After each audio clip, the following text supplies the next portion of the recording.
This book was generated using Piqued's AI voices. You can create human-like voiceovers in over 50 languages. The streets of Paris pulsed with life, a vibrant tapestry of sights and sounds.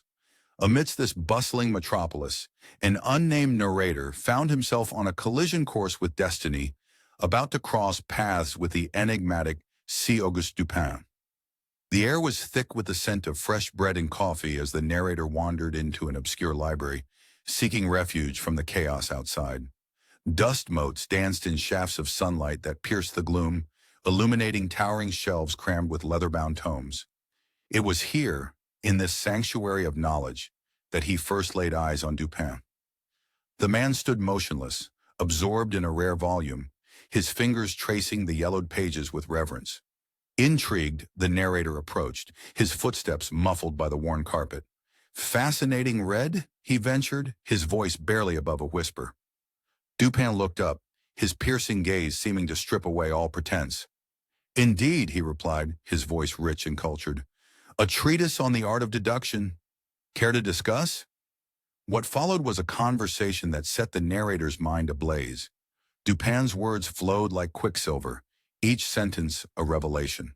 The library faded away, and the narrator felt as if he'd stumbled upon a hidden oasis of intellect in the desert of mundane existence. Their shared passion for literature and logical reasoning sparked an instant connection. The narrator's heart raced with excitement as he made a bold proposition. "Why don't we become roommates?" The words tumbled out before he could stop them. Dupin's eyes twinkled with interest. "An intriguing suggestion," he mused. "I accept."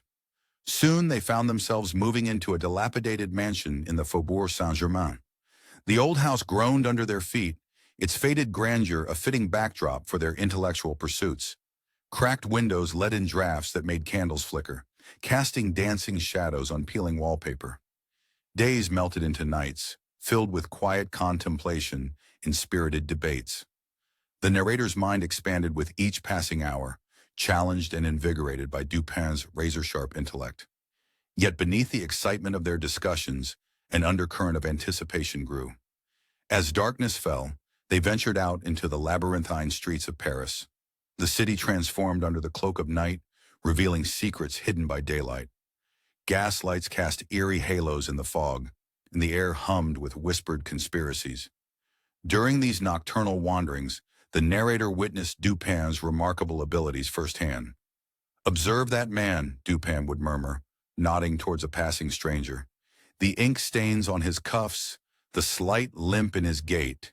He's a clerk, overworked and underpaid, rushing home to a family he barely sees." The narrator's jaw would drop in amazement. "How could you possibly know that?" Dupin's lips would curl into a satisfied smile. "Elementary, my friend. One must simply observe and connect the dots." As they continued their walks, the narrator found himself trying to emulate Dupin's methods. His own powers of observation sharpened, and the city became a vast puzzle waiting to be solved. Every passerby became a mystery to unravel, every shadowy alley a potential adventure. Their conversations during these outings ranged from philosophy to science, from art to politics. The narrator felt his mind expanding, stretched to its limits by Dupin's intellect. Yet beneath the intellectual stimulation, he sensed a growing tension in the air, as if the universe was preparing them for something momentous. One night, as they returned home under a gibbous moon, the empty streets seemed to hold their breath. The narrator couldn't shake the feeling that their lives were about to change dramatically. Little did he know that Dupin's extraordinary skills would soon be put to the ultimate test. As they reached their front door, a distant scream pierced the night, sending chills down the narrator's spine. Dupin froze, his hand on the doorknob, his eyes narrowing as he tilted his head to listen. "My friend," he said softly, "I believe our quiet nights are about to come to an end." The narrator's heart pounded as he followed Dupin's gaze down the misty street. In the distance, a figure ran towards them, waving frantically. As it drew closer, the narrator could make out the words being shouted. "Murder! Murder on the Rue Morgue!" The Rue Morgue murders had plunged Paris into a state of shock and bewilderment. For Auguste Dupin, however, they presented an irresistible intellectual challenge that demanded his immediate attention. As night fell over the city, A thick fog rolled in, shrouding the streets in an eerie mist. In his dimly lit study, Dupin sat hunched over his desk, surrounded by a haze of pipe smoke that mingled with the encroaching darkness. The flickering candlelight cast long, dancing shadows on the walls, mirroring the elusive nature of the truth he sought. Dupin's keen eyes darted across the newspaper reports spread before him, each article a piece of the gruesome puzzle he was determined to solve.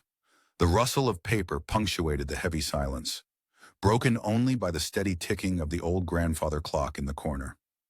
Inconsistencies, Dupin muttered, his brow furrowed in concentration. So many inconsistencies.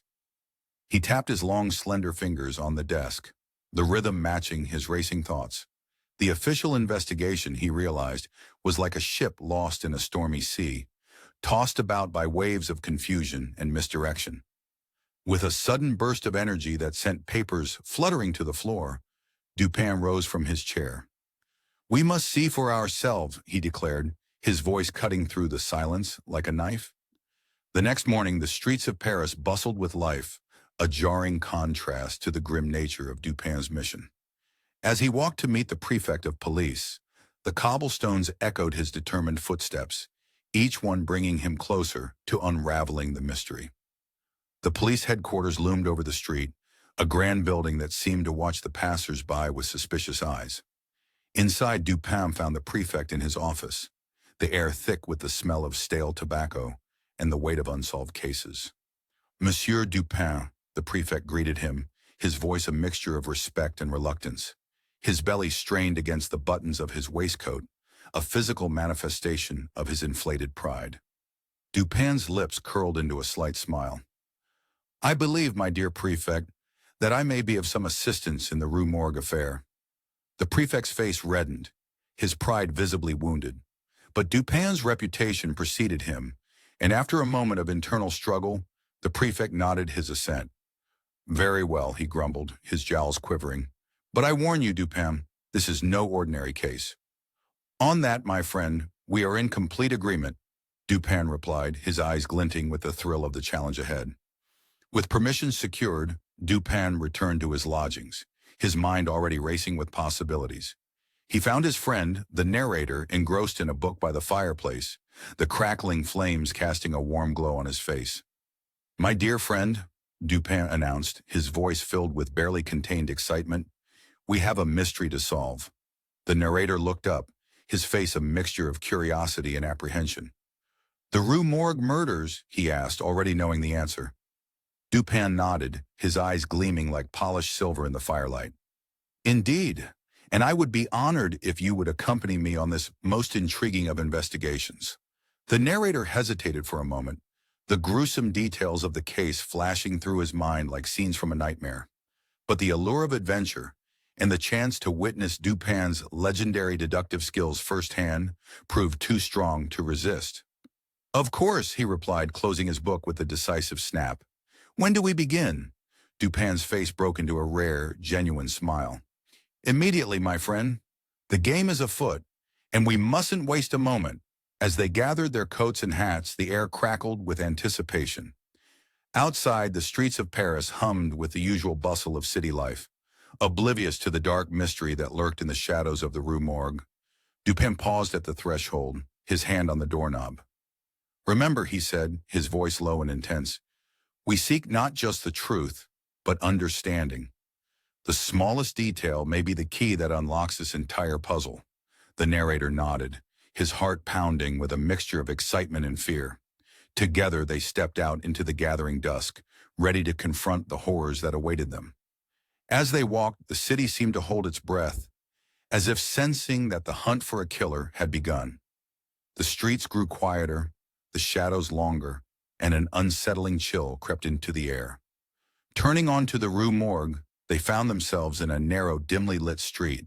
The buildings loomed over them, their windows like dark, watchful eyes.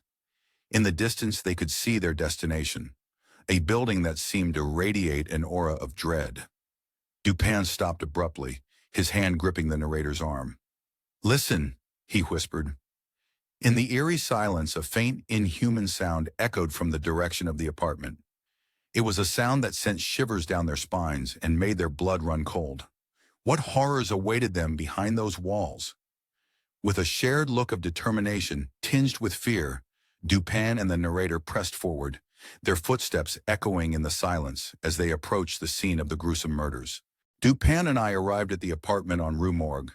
Our footsteps echoed in the eerie silence, a chilling reminder of the horrors that awaited us.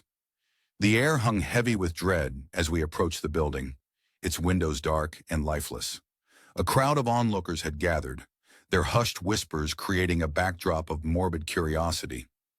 Police officers stood guard, their faces grim and ashen. As we crossed the threshold, the atmosphere shifted. The scent of death, metallic and sour, assaulted our senses. I fought the urge to gag, my stomach churning with each step.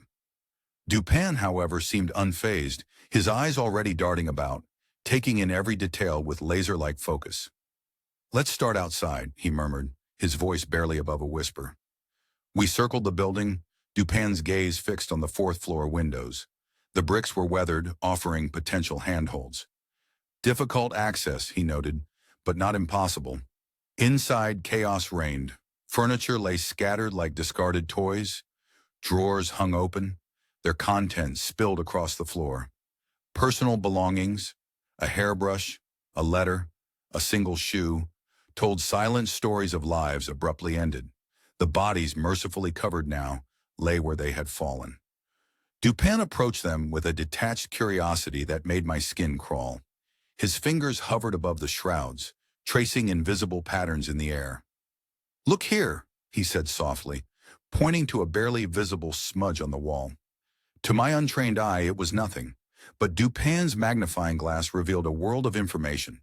His breath fogged the lens as he leaned in close, the intensity of his focus almost tangible.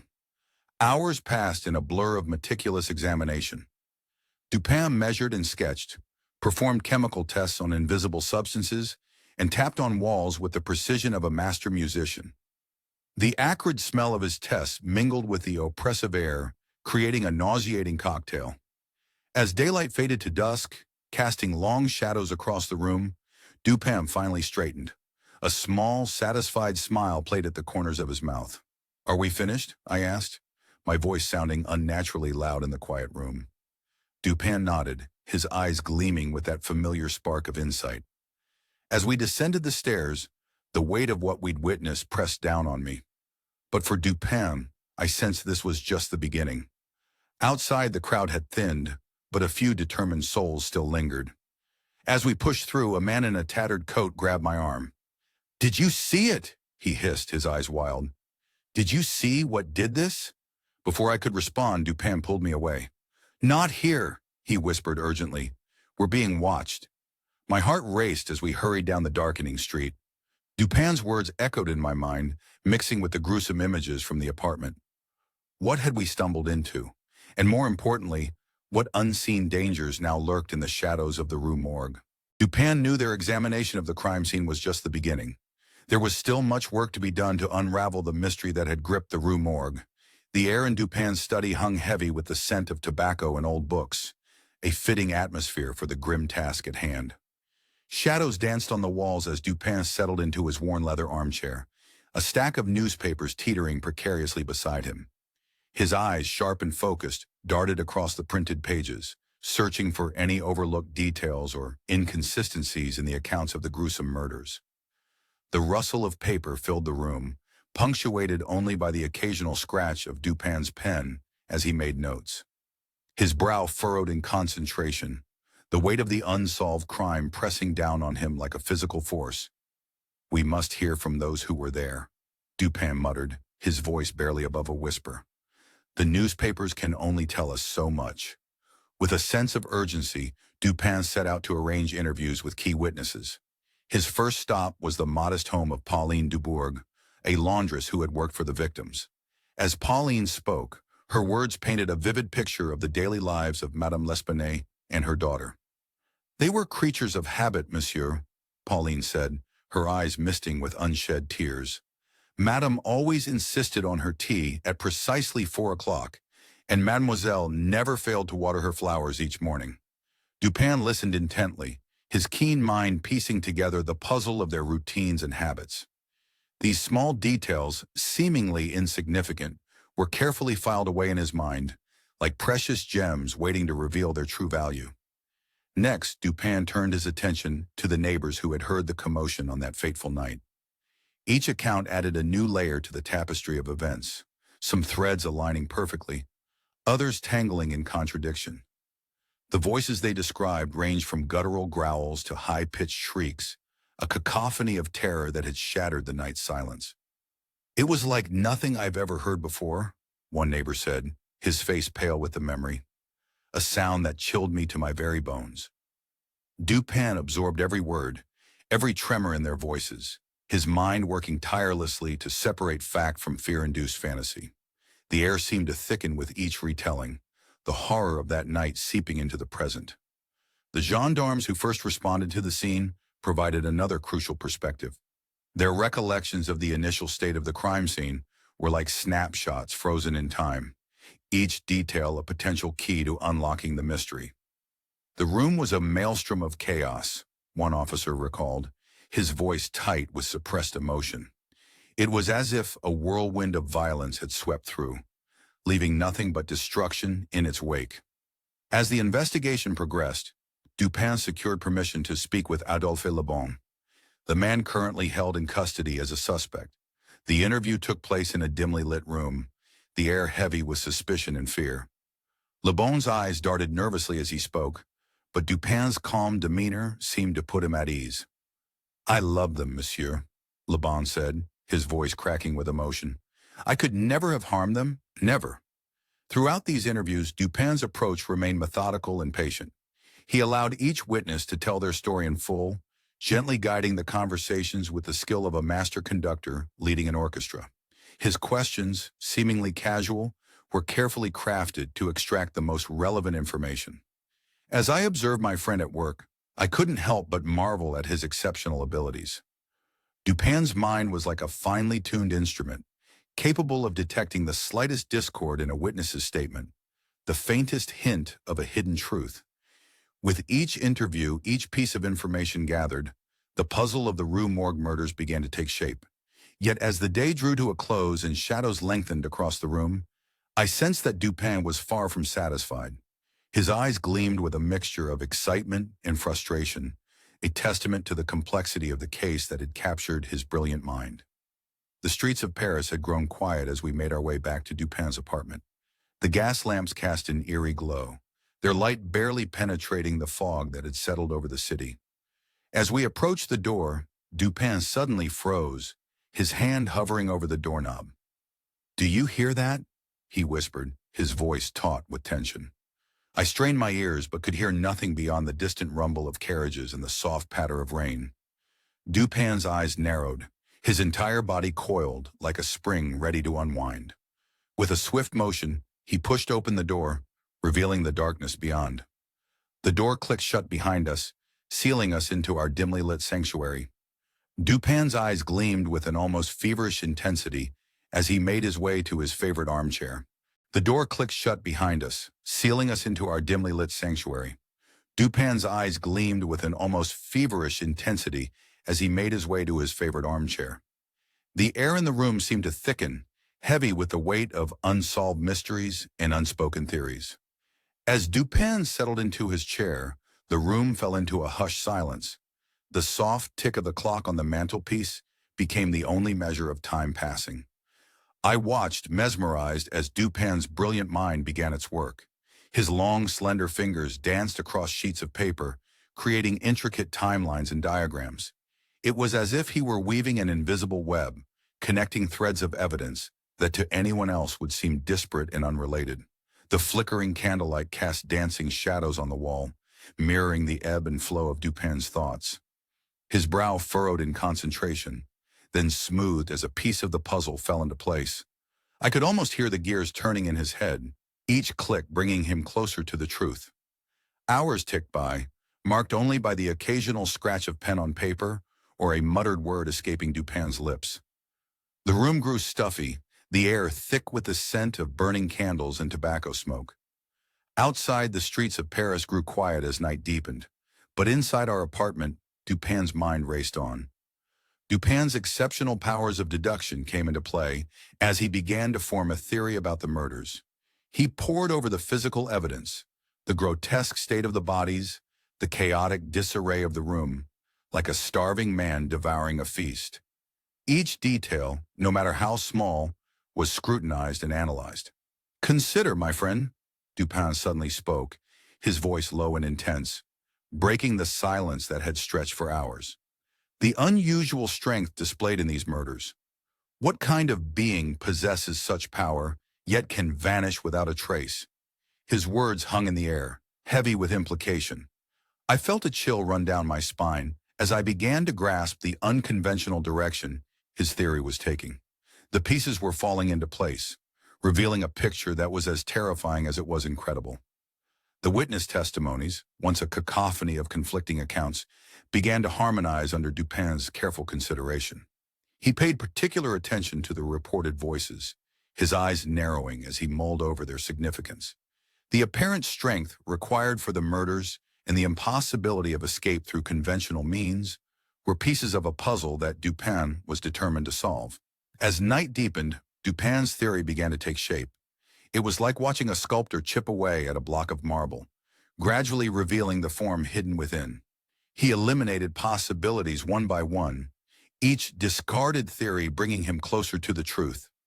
I sat in awe, barely daring to breathe lest I disturb his concentration. Occasionally, Dupin would share a fragment of his thoughts, his words like breadcrumbs leading down an unexpected path. His logical approach was a beacon of reason in the darkness of this gruesome mystery. The room grew colder as the night wore on, but neither of us moved to stoke the dying fire. The chill in the air seemed to mirror the growing sense of unease I felt as Dupin's theory took shape. What kind of monster were we dealing with? As dawn broke, painting the room in soft hues of pink and gold, Dupin's eyes gleamed with the light of discovery. He had unraveled the mystery piece by piece in a display of intellectual prowess that left me in awe. The truth he had uncovered was so extraordinary, so beyond the realm of conventional thinking, that I found myself both thrilled and unnerved by the prospect of its revelation. Dupin stood abruptly, his chair scraping against the wooden floor. He strode to the window, his gaze fixed on something in the distance. "My dear friend," he said, his voice barely above a whisper, "I believe I know how our murderer entered and exited the scene of the crime." He turned to me, his eyes alight with excitement. "And it all hinges on a single window in that apartment." My heart raced as I followed his gaze out the window. What could Dupin have discovered? And more importantly, what kind of creature were we about to confront? Dupin's investigation had led him to focus intensely on a particular window in the apartment. Despite its apparent inaccessibility from the outside, he became convinced that this window held the key to understanding the murderer's entry and exit. The late afternoon sun cast long shadows across the room as Dupin and I returned to the scene of the gruesome crime. A chill ran down my spine as we stepped inside, the air heavy with the lingering scent of fear and decay. It was as if the very walls held their breath, waiting for us to uncover the truth hidden within their silent embrace. Dupin's eyes, sharp as a hawk's, darted about the room. His gaze finally settled on the window that had captured his attention earlier. I watched, mesmerized as he approached it with the reverence of a scholar about to unlock an ancient mystery. "My friend," he murmured, his voice barely above a whisper, "observe closely. The answers we seek are hidden in plain sight." I leaned in, my heart pounding with anticipation. Dupin's nimble fingers traced the outline of the window frame, his touch light and deliberate.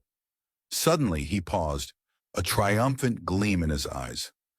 "Ah, what have we here?" he exclaimed, carefully extracting a broken nail from the window frame. It was a small detail, easily overlooked by less discerning eyes, but in Dupin's hands, it became a beacon of hope in our investigation. As he continued his meticulous examination, I found myself drawn into his world of minute details and razor-sharp observations. The window shutters creaked ominously as he pushed them open, revealing tufts of unusual hair caught in the hinges. With the precision of a surgeon, he collected these strands, holding them up to the fading light. "Most peculiar," he muttered, reaching for his magnifying glass. "These hairs, They're unlike any I've encountered before. I leaned in closer, my curiosity piqued. Through the lens, the hairs seemed almost otherworldly, their color and texture defying easy categorization. A shiver ran down my spine as I considered the implications of this discovery. Dupin's face was a mask of concentration as he turned his attention to the victims' bodies. His hands hovered over the marks left by the killer, comparing them to his own. The discrepancy was striking, like comparing the paw print of a house cat to that of a tiger. "Do you see, my friend?" Dupin asked, his voice tinged with excitement. "These marks, they're inconsistent with human hands. Our killer is something other." As the pieces of the puzzle began to fall into place, I felt a mixture of awe and trepidation. Dupin's theory was taking shape before my eyes, a startling conclusion that explained both the savagery of the crime and the seemingly impossible aspects of the killer's entry and exit. The room grew darker as night approached, casting long shadows that seemed to dance with malevolent glee. Dupin's eyes gleamed in the dim light, reflecting the fire of his intellect as he pieced together the final strands of his deduction. I found myself on the edge of my seat, my mind racing to keep up with Dupin's brilliant leaps of logic. What manner of creature could have committed such a heinous act? How had it managed to enter and leave without detection? The questions swirled in my mind like leaves caught in a whirlwind. As Dupin fell silent, lost in his own thoughts, I couldn't help but feel a mix of anticipation and dread. The truth was within our grasp, but would we be prepared for the revelation that awaited us? Suddenly, Dupin's eyes lit up with a fierce determination. He turned to me, his face set with resolve. "My dear friend," he said, his voice low and urgent, "we must act quickly. I have a plan that may seem unorthodox, but it's our best chance to catch this creature." My heart raced as I leaned in to hear his words. What daring scheme had Dupin concocted? As he began to explain, I realized that our investigation was about to take a turn that would shake the very foundations of what we thought possible. Dupin had made a bold and unconventional decision. He chose to place an advertisement in a local newspaper, a move that would set his daring plan in motion. The room was bathed in the warm glow of flickering candlelight, casting dancing shadows on the walls. The air hung heavy with the scent of old books and fresh ink, a fitting atmosphere for the birth of Dupin's audacious scheme. With a steady hand, he dipped his quill into the inkwell, the soft scratching of nib against parchment breaking the tense silence. I watched, mesmerized, as Dupin crafted his words with surgical precision. The advertisement described an escaped orangutan of unusual size and ferocity, claiming the animal had been captured. A substantial reward was offered for information leading to its return. Each word was a carefully placed piece in Dupin's intricate puzzle. "My dear friend," Dupin said, his voice cutting through my thoughts like a knife through butter, "I see the questions dancing in your eyes. Allow me to illuminate my reasoning." He spoke with the calm assurance of a chess master explaining a winning strategy. The advertisement, he revealed, was bait, a lure designed to draw out the true owner of the animal, whom Dupin believed was connected to the gruesome murders that had left our city reeling in shock and fear. "I predict," he continued, a glimmer of excitement in his eyes, "that the owner, likely a sailor given the nature of the exotic animal trade, will respond to the ad out of concern for his valuable property." As twilight painted the sky in hues of purple and orange, we made our preparations. The weight of the weapons we armed ourselves with served as a grim reminder of the potential danger ahead. We transformed our quiet sanctuary into a stage for the final act of this macabre play.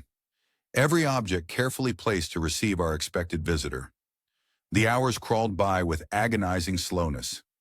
Each tick of the clock echoed in the room like a thunderclap, heightening the tension that crackled in the air.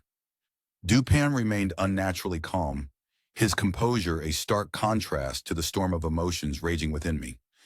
Excitement and terror battled for dominance in my chest, my heart pounding a frantic rhythm against my ribs. As darkness enveloped the city, we sat in vigilant silence.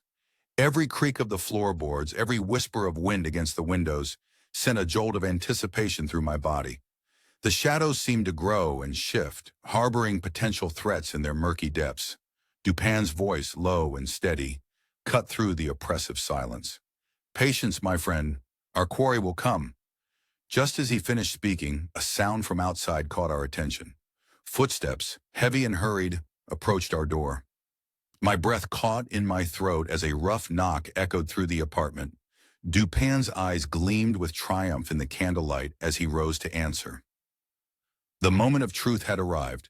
Dupin's clever advertisement had worked its magic.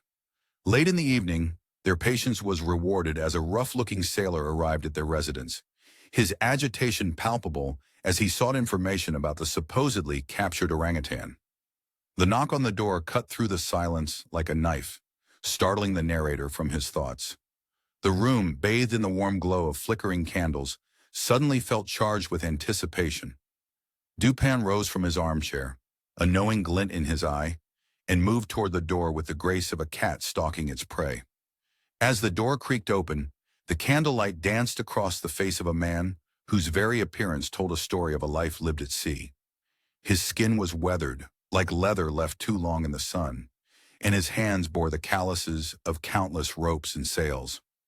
"I've come about the orangutan," the sailor blurted out, his accent as thick and rolling as the waves of the ocean. His eyes darted around nervously, never settling on one spot for too long. Dupin's lips curled into a subtle smile. "Of course, my good man. Please do come in." He gestured toward the sitting room, exchanging a quick, meaningful look with the narrator. The floorboards groaned under the sailor's heavy boots as he stepped inside, each creak adding to the tension that hung in the air like a heavy fog. The narrator, catching Dupin's silent signal, quietly positioned himself near the door, ready for any sudden movements. "The reward," the sailor began, his words tumbling out in a rush. "And the beast? Is it well?" Dupin settled into his chair with fluid grace, his composure a stark contrast to the sailor's nervous energy. "Why don't you tell us about this orangutan of yours?" he asked, his voice smooth and controlled. Relief washed over the sailor's face, only to be quickly replaced by a new wave of anxiety. "You mean you haven't found it?" he asked, hope and fear battling in his eyes. "Not yet," Dupin replied, his gaze never wavering from the sailor's face. "But perhaps you could enlighten us about its habits." The sailor shifted uncomfortably, like a ship caught in crosswinds. He began to speak, his words a jumble of half-truths and evasions. The room seemed to shrink around them, the walls closing in like the sides of a sinking ship. Sweat beaded on the sailor's brow, glistening in the candlelight like sea spray. Dupin listened intently, his mind working like a finely tuned instrument, dissecting each word and reaction. With each carefully crafted question, he steered their conversation towards the fateful night on the Rue Morgue. The sailor's reactions betrayed a storm of emotions, fear, guilt, and surprise crashing against each other like waves in a tempest. As the sailor's tale unfolded, the narrator watched in awe as Dupin skillfully tightened the net around him. The tension in the room built to a crescendo, a perfect storm of revelation and reckoning. Dupin leaned forward, his eyes glinting with the triumph of a captain who has weathered the fiercest storm. The truth about the brutal murders was about to surface, rising from the depths like a leviathan from the sea. The moment hung in the air, heavy as a fog, as Dupin opened his mouth to speak. The ghastly truth about the Rue Morgue murders was on the verge of being revealed. Suddenly, the sailor's demeanor changed, his eyes once darting nervously, now fixed on Dupin with a look of desperate defiance. The muscles in his jaw tightened, and his hands clenched into fists. The air in the room crackled with tension as Dupin's relentless questioning bore down on the sailor like a crushing weight. The overwhelming evidence, coupled with Dupin's piercing gaze, began to splinter the sailor's once sturdy resolve. What would happen next? Would the truth finally come to light, or would the sailor make a desperate move to escape his fate? Dupin's relentless questioning bore down on the sailor like a crushing weight. The overwhelming evidence, coupled with Dupin's piercing gaze, began to splinter the sailor's once sturdy resolve. The dimly lit room seemed to close in around them, the air thick with tension. Shadows danced on the walls, cast by the flickering candlelight, mirroring the turmoil etched across the sailor's weathered face. His eyes, once defiant, now darted about like a cornered animal, seeking an escape that didn't exist. Sweat beaded on his brow, trickling down his temples. His hands, calloused from years at sea, trembled as if caught in a violent squall. The tick of a nearby clock echoed like a hammer blow, counting down the moments until his resolve would finally shatter. I can't hold it in any longer, he stammered, his voice barely above a whisper. The words tumbled out of him like water from a broken dam, each syllable heavy with the weight of long-held secrets. As the sailor spoke, the room seemed to transform. The walls faded away, replaced by the bustling streets of Paris. The scent of salt and tar clung to him, a reminder of his life at sea, now forever changed by the events he was about to reveal.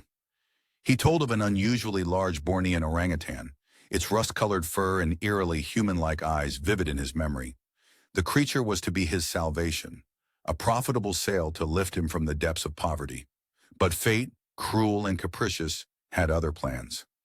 The sailor's voice cracked as he described returning to find his prized possession gone, the hollow pit in his stomach, the trail of destruction left behind. These sensations came flooding back, as real now as they were then. Desperation fueled his pursuit through the winding Parisian streets. The cobblestones echoed under his feet as he followed the trail to the L'Espanaye apartment. His words painted a vivid picture. The orangutan, its massive form silhouetted against the night sky, scaling the building with inhuman agility. It climbed the lightning rod like it was a jungle vine, he said, his voice barely above a whisper. Slipped through the window as easy as you please. What followed was a nightmare made flesh. The sailor's voice trembled as he recounted witnessing the brutal attack. The orangutan, in a twisted imitation of human behavior, had found a razor. The memory of metal glinting in the moonlight sent a shiver down his spine. The result was gruesome beyond words. Madame L'Espanaye's throat was slashed with savage precision, her life ebbing away in a crimson tide. The sailor's eyes glazed over, lost in the horrific memory. He described the orangutan's frenzy, its inhuman strength as it killed Camille L'Espanaye. And then, he choked out, it stuffed her body up the chimney, like it was nothing more than a rag doll. Throughout the ordeal, the sailor stood frozen at the window, a silent witness to the carnage. Fear and shock had rendered him immobile, a statue of flesh and bone unable to intervene. His voice dropped to a hoarse whisper as he recalled the moment the orangutan noticed him. Our eyes met, he said, his gaze distant. Man and beast, connected by this horror. And then it was gone, vanishing into the night like a demon returning to hell. As the sailor's tale came to an end, the pieces of the puzzle fell into place. The brutal nature of the killings, the seemingly impossible aspects of the crime scene, and the mysterious voices heard by neighbors all found their explanation. The gruff French voice belonged to the sailor himself, while the shrill foreign cries were the orangutan's inhuman shrieks. The room fell into a heavy silence as the weight of the revelation settled upon them.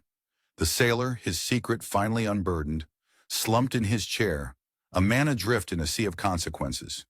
Dupin and his companion exchanged glances, the gravity of the situation reflected in their eyes. As the last echoes of the sailor's confession faded, Dupin rose from his chair. His eyes gleamed with a mixture of triumph and grim satisfaction. He turned to his companion, a slight smile playing at the corners of his mouth. My friend, he said, his voice low and intense, we have unraveled the mystery of the Rue Morgue. But our work is not yet done. The truth must be brought to light, and justice must be served. With those words hanging in the air, Dupin strode toward the door, his mind already racing with the implications of their discovery. The Rue Morgue murders had been solved at last. But what would happen when this shocking truth was revealed to the world? The Rue Morgue murders had been solved at last. Dupin, armed with his groundbreaking findings, was ready to present them to the prefect of police. Paris buzzed with nervous energy as Dupin made his way through the crowded streets. The air felt heavy, thick with the weight of unsolved mysteries and whispered fears. Dupin's heart raced, matching the quick tempo of his footsteps on the cobblestone paths. The police headquarters rose before him, a hulking stone giant that seemed to guard its secrets as fiercely as it sought to uncover those of others. Dupin paused, taking a deep breath. The building's shadow fell over him, cool and imposing. Inside, the marble hallway echoed with each step, the sound bouncing off the walls like a countdown to the revelation.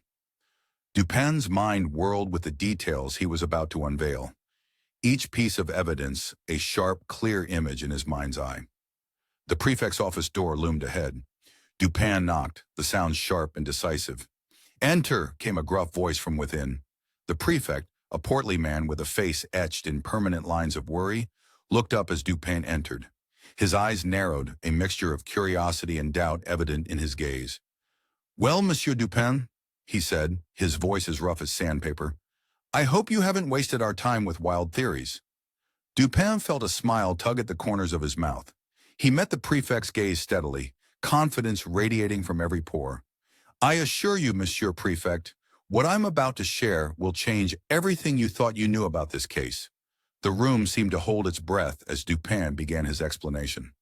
With surgical precision, he dissected the Rue Morgue murders, his words painting a vivid picture of the crime scene. The gruesome details that had shocked Paris came to life in the small office, almost tangible in their horror.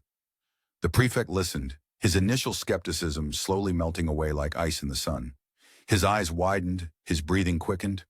Dupin could almost see the man's worldview shifting, rearranging itself to accommodate this new perspective. "You see," Dupin explained, his voice calm but charged with excitement, "the key was in the details that others overlooked. The window, for instance, it told a story that contradicted your initial assumptions." As Dupin delved deeper into his analysis, the office seemed to shrink. The walls closed in, as if they too were eager to hear the truth.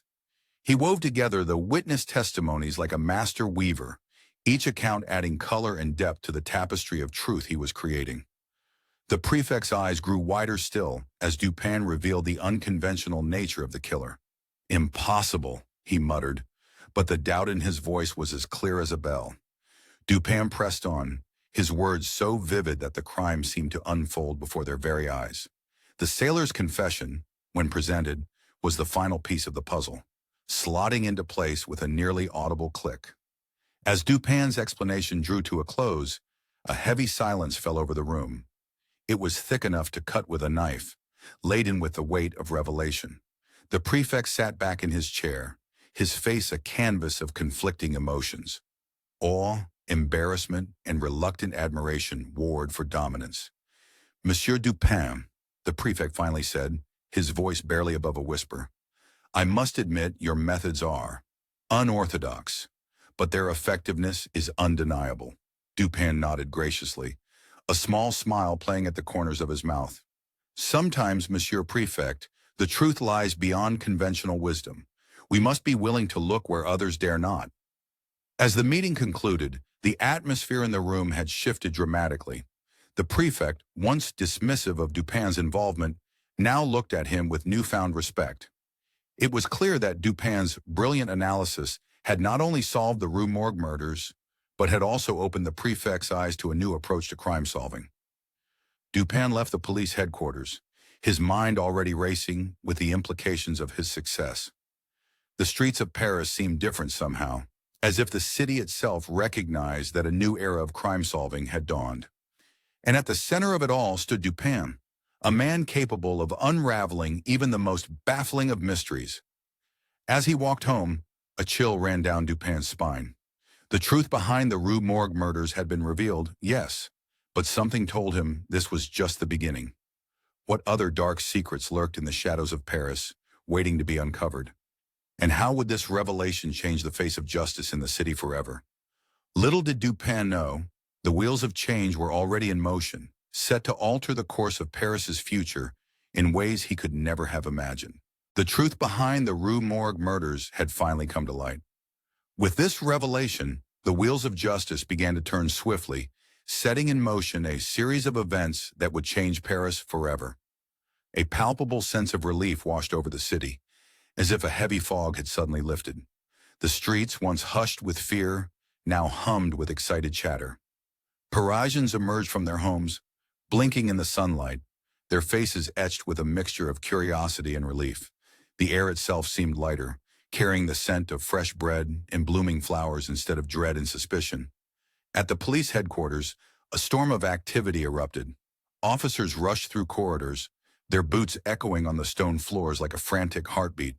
Papers rustled, doors slammed, and voices rose in urgent conversation.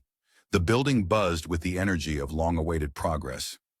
In a small, dank cell, Adolphe Lebon sat hunched over, his world reduced to shadows and iron bars. The clang of keys made him flinch, his heart racing with a mixture of hope and fear. The cell door creaked open, flooding the space with light. "Monsieur Lebon," the officer announced, his voice tinged with regret, "you are free to go. Your innocence has been proven beyond doubt." Lebon stumbled out into the street, his legs weak from confinement. The warmth of the sun on his face felt like a tender embrace, and for a moment he stood still, savoring the sweet taste of freedom. Tears welled in his eyes as the realization sank in. His nightmare was over. Meanwhile, the police launched a citywide search for the true culprit, an orangutan. The hunt was like trying to catch a ghost. Only this ghost left a trail of chaos in its wake. For days, reports flooded in from all corners of Paris. A flash of red fur in the Marais, inhuman screeches echoing through the Latin Quarter. The city held its collective breath, torn between fear and morbid fascination. Finally, in the lush greenery of the Bois de Boulogne, the creature was cornered. It cowered in a tree, its intelligent eyes darting from one officer to another, calculating its chances. The capture was a delicate dance of man versus beast, ending with the orangutan safely contained, its wild spirit temporarily subdued by tranquilizers. The animal found a new home in the Jardin des Plantes, where it became an object of fascination for visitors. Children pressed their faces against the bars, their eyes wide with wonder and a hint of fear. Scientists flocked to study the creature, seeing in its unique history an opportunity to unravel the complex interplay between animal instinct and human influence. The sailor, the unwitting instigator of the tragedy, faced a different kind of captivity. In an interrogation room that smelled of stale coffee and nervous sweat, he recounted his tale. His weathered hands trembled as he spoke of his failure to report the incident, the weight of lives lost hanging heavy in the air. Given the accidental nature of the tragedy and his eventual cooperation, he was spared the harshest punishments, but the guilt would be his lifelong companion. As the case officially closed, Paris seemed to exhale collectively. The bizarre nature of the crime and its ingenious solution by Dupin became the talk of the town. In cafes and salons, people huddled over newspapers, their fingers tracing the lines that recounted the details of the case. Dupin's name was on everyone's lips, spoken with a mixture of awe and gratitude. For Dupin himself, this case marked the beginning of a new chapter. His exceptional deductive skills, once confined to the quiet of his study, now shone in the public eye. It was as if a veil had been lifted, revealing a brilliant mind that could unravel the most perplexing mysteries. The reclusive genius found himself thrust into the spotlight, a position that both thrilled and unsettled him. As for me, the narrator, I found myself profoundly changed by the experience. The world around me seemed sharper, more vivid, as if I were seeing it through new eyes. Every shadow held a potential clue, every whisper a possible lead. The streets of Paris, once familiar, now felt like a vast puzzle waiting to be solved. This case, with its twists and turns, had shown me the importance of looking beyond conventional explanations when faced with seemingly impossible situations. It was a lesson that would stay with me, shaping my perspective and igniting a passion for mystery that would burn for years to come. As I walked alongside Dupin through the bustling streets of Paris, I couldn't help but feel a sense of anticipation. The city, with its secrets and stories, stretched out before us like an open book.